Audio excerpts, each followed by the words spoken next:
ใส่เล่นตอนเตาอันนี้เฮ็ดเพลมันยังเวียงเออเดี๋ยวเข้าไปวัดเป็นยังเขาใส่นี่เนาะ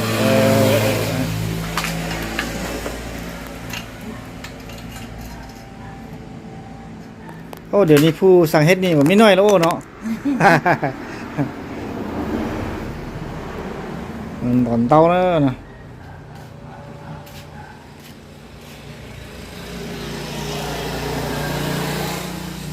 มันบ่ได้ว่าบอมบอว่ามูนแต่ว่าเขาสัตว์เด้เนี่ยเด้อเขาไม่เท่าอันนี้เขาเฮ็ดมือหนึ่งนี้ได้สำเร็จได้กวางสำเร็จช่องมือได้พืชหนึ่งส่งมือได้พื้นหนึ่งคันส่งมือได้พื้นหนึ่งก็ไว้เนาะครับไว้คันผู้ชายแท้บ่ได้เด้ผู้สร้างบุไรโอ้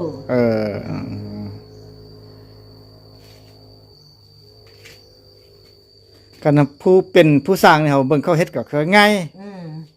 นะครับผู้บ่สร้างนี่โอ้ยเฮ็ดเด้อก็บ่แม่นเด้เฮ็ดก็เป็นแท้แม่นเอา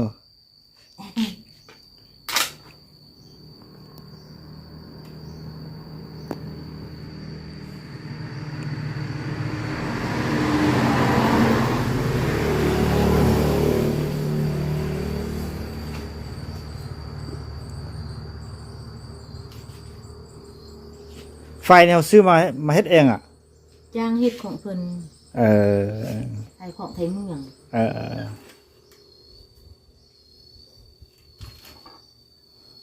โอ้นี่ตัวนี้ก็ได้เสื้อไม้ตีนดีดักเนาะเฮ้เสื้อแท้เขาคือว่าจะมีเฮ็ดแต่มือตีนกันยังเฮ็ดเด้อกันแม่ว่ากันเฮ็ดแต่มือแท้ง่ายตีนเฮ็ดเด้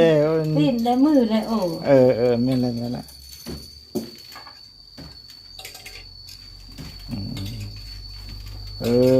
ตีนนี่เอาตัวนี้ลงขึ้นเนาะ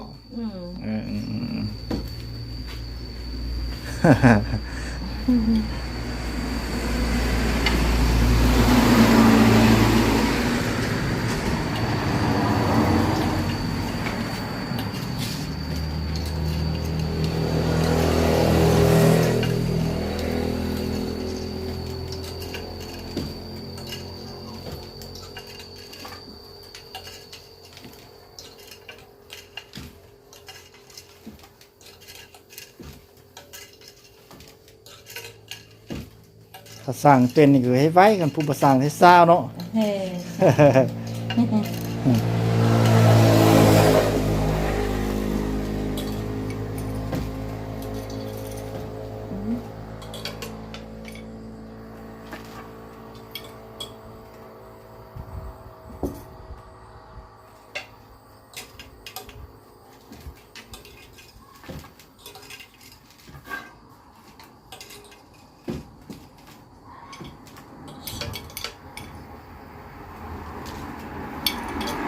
ตอนเต้านะ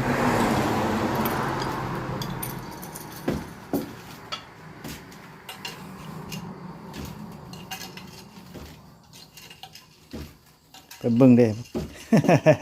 โอ้เดี๋ยวนี้นี่ผู้เฮ็ดนี่ก็บ่อยากเห็นเลยเด้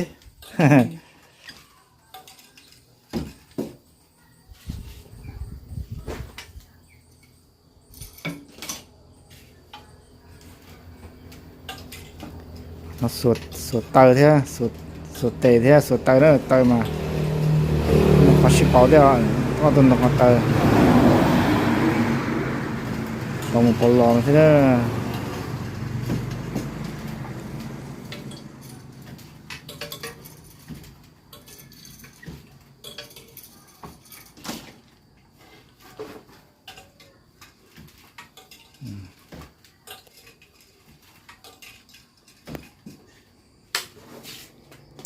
เห็นได้ลวดลายก็เป็นอย่างนี้เนาะงามวะ